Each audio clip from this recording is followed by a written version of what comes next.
Hi, this is Benjamin, and I'm going to take you through 5 common prompts for project managers on ChatGPT.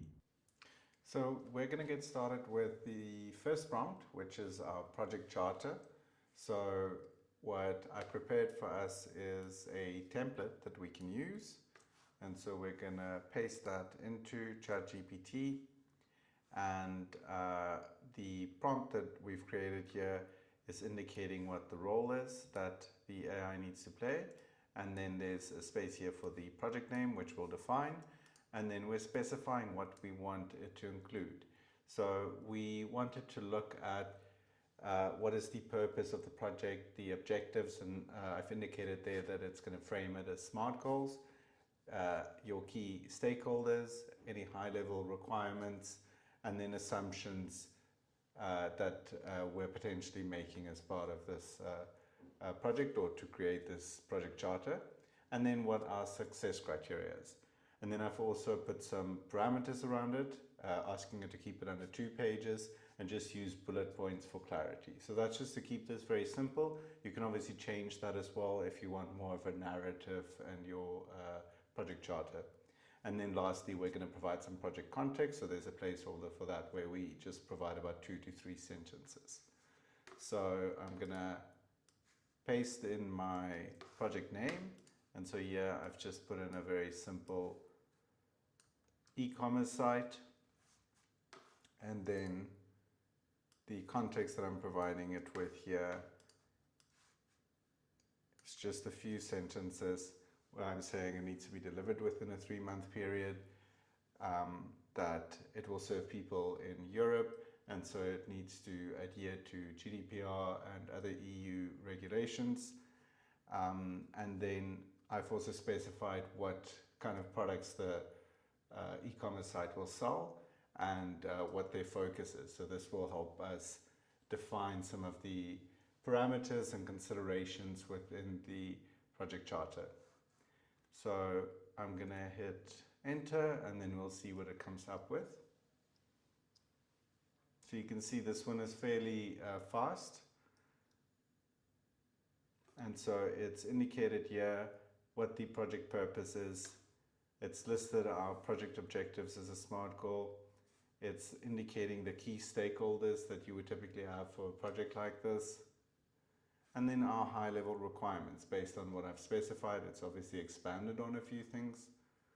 And then constraints that we need to consider. It did not specify a budget here because I did not provide one, but that can obviously be done. Or you can ask it to indicate a budget for this type of project. And then it's also listed here the assumptions that we're making and then what our success criteria would be. So you can now take this and you can iterate on it further. If we want to make any changes to any of these sections, you can just type it in here and ask it to make the changes that you're looking for. Okay, so we're going to look at our next prompt, which is the work breakdown structure and estimation. What we're going to be looking for here is for it to help us break down the tasks. So we're going to provide it with very high level inputs, and then we're going to ask it to break down the tasks into smaller pieces. And then we're also going to look at estimating the level of effort typically associated with those types of activities.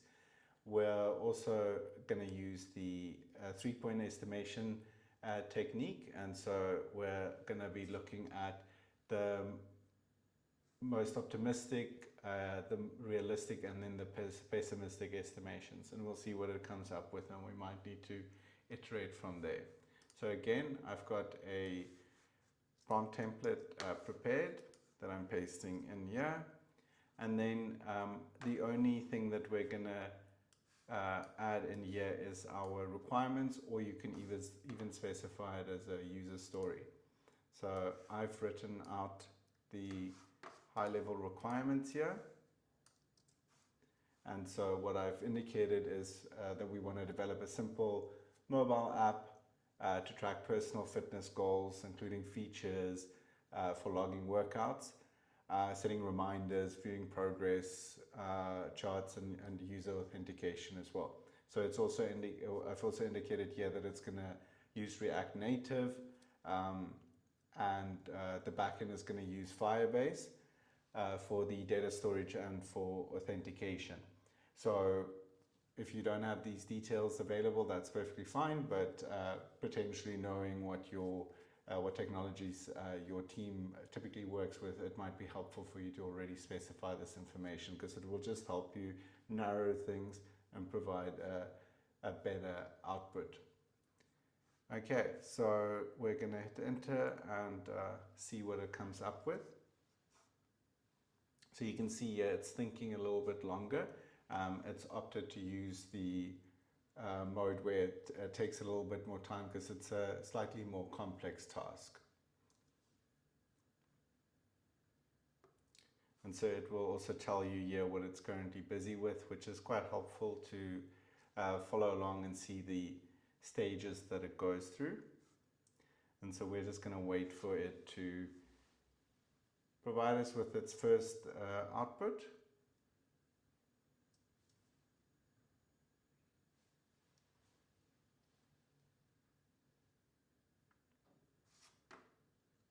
Okay, so here we can see it's starting to build out our work breakdown structure, starting here with project setup and planning.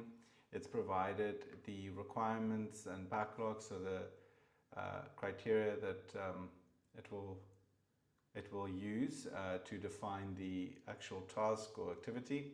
And then it's provided these estimates here, indicated the skills or the resources that you might need. It broke down the project setup and planning into a tech stack setup, repo and basic CI, and then it goes into the UX and UI design, followed by developing the React Native app. This is still a very high level breakdown. Then it's indicated here the Firebase backend.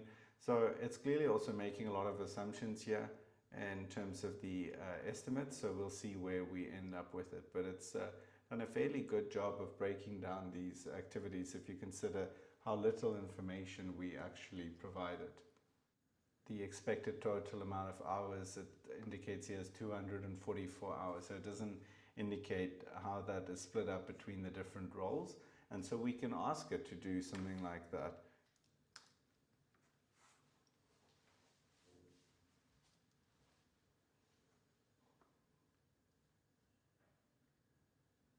Okay, so what it's done now is it's actually put it into a table for us, which is very helpful. So it's broken down all of our tasks. You can see it's removed some of the information, but it's actually indicated how much time each person or role would typically spend on each of these tasks. So this is actually very helpful to get started, and it really gives you a good foundation to build off of. And then it's now providing a total year by role. If I just quickly look at it, this looks fairly ambitious for this type of app, but maybe your engineers are also using an AI co-pilot to assist them. Okay, so our next prompt is going to be around risk identification. So typically these Gen AI tools are very good at identifying risks and also helping you come up with mitigation strategies. A lot of the kind of risks that you would identify, they're fairly common for people to experience on projects. So often these things are also well documented. So there's a lot of information that the AI can get access to formulate its response. So again, here we've got a prompt that we've prepared. And this one indicates that we want to identify the top 10 risks for the type of project. So we're going to fill that in, as well as the industry that this is in. And then for each risk, we're asking it to provide the description, the probability of the risk happening, the impact that it would have, and then identify mitigation strategies. And then also for the recommendation for the risk owner. And then we're also going to add specifics around the project, so giving it some context, and then we're indicating for it that we wanted to provide its response in a table so that we can paste it into Excel. But you can obviously also just pull it into any of the tools that you're potentially using. Okay, so the project type that we're going to be using here is a digital marketing campaign. The industry is the marketing industry. And then our project specifics I'm adding in here is around launching a new sustainable fashion brand targeted at Gen Z consumers. We've got a $300,000 budget over 6 months, and then the campaign is going to include social media ads on Instagram and TikTok. We'll use some influencer partnerships.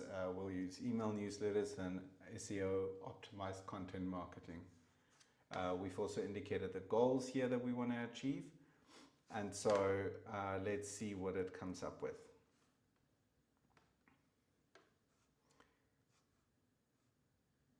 Okay, so as you can see, it's putting it into a table for us like we asked. I'm obviously using simple examples here just to demonstrate the concept and what you can do with it. It can handle very complex projects as well. That might just require a little bit more iteration, and obviously better inputs are going to result in better outputs. Okay, so here we can see it's, let's look at the first risk. It's identified low engagement on social media platforms due to poor content resonance with Gen Z audiences. The probability it's indicated is high, and the impact is also high.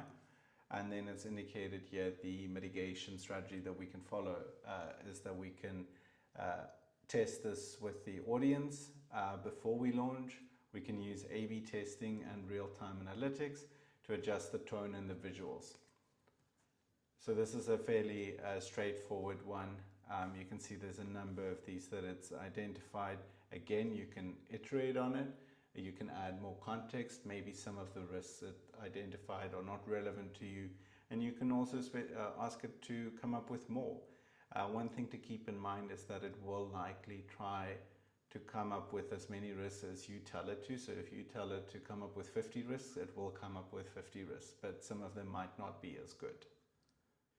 Our next prompt is going to be a communication translator. So we often have information that we need to share with different stakeholders, and we need to tailor that content to the relevant audience. And so something like this is very useful for when you're getting updates from your technical team and you want to provide that same context or information to let's say clients, but they are not as technical, and you want to potentially remove a lot of the technical jargon to really get to the point and only the information that is relevant for them. So the prompt that we've prepared here as a template is that you're translating a technical project update into an executive summary. We're going to add the update here, and then we've specified the requirements, 3 to 5 bullet points, focus on business impact, not technical details, and then including a timeline and budget implications. Suggest one key decision needed, professional but conversational tone. So you can obviously edit this based on what it is that you need. Again, here we're saying there's one key decision that needs to be made. You need to make sure that there is actually a decision that you're wanting out of this. Otherwise, it's going to potentially come up with something that isn't all that useful. So there's a fairly long technical update that I've prepared here. And you can see there's quite a lot of technical jargon in here. It references the type of database that is used, the kind of authentication it's using. It's referencing an EC2 instance and what type of instance that is. So if you're familiar with the AWS infrastructure, you would know what this refers to, but your client or the audience you're tailoring this for, this might not mean anything to them, and so it's not really relevant, but it certainly does influence the overall update that you're potentially wanting to provide. So let's see how it translates this.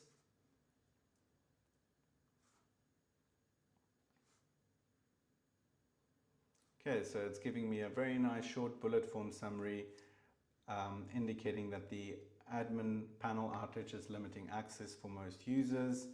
There's a short-term fix that was implemented. The full resolution will take 6 to 8 days, and that it will likely, or it could potentially take up to 12 days. They require a specialized consultant, which will cost $12,000. And the decision needed here is to approve the consulting cost. So this is very much to the point. You're tailoring this to the audience, so it's very easy for them to understand what is needed from them, and all of that from this fairly complicated paragraph. Okay, so for our final prompt, we're going to do a weekly status report. So this is obviously a very common thing that all project managers have to do on a hopefully not a daily basis, but a very frequent basis, where you're providing status updates to different stakeholders. And so sometimes it can be quite time consuming to tailor this to the right audience. So the template that we have here is to generate a weekly project status report. It's got quite a few things that it's asking us to provide inputs for. Obviously, you don't want it to make this information up, so we're going to tell it the tasks that were completed, any tasks in progress, any blockers that exist, upcoming milestones, what our budget status is, and the schedule status as well. And then we are asking it to format it in an executive-friendly manner, including the RAG status, so red, amber, green, the next steps, and any escalations needed. So I've prepared a little update here that I'm just going to replace this text with. And so what I've put in here is a number of things that have been completed, some tasks that are in progress, what blockers we're experiencing. So you'll obviously have to type this out. So this will take a little bit more time, but at least this will help you to format the end result. So let's see what it comes up with.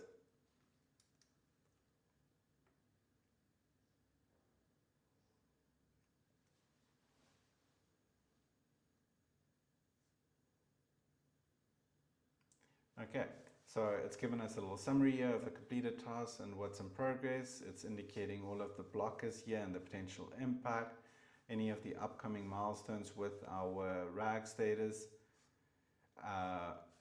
clear update on the budget and schedule, our next steps, any escalations. It's added in this little section, so you can always just put your name there or just remove it. But this is a fairly well structured project update. You might want to iterate on this as well, especially if some of the information is not accurate.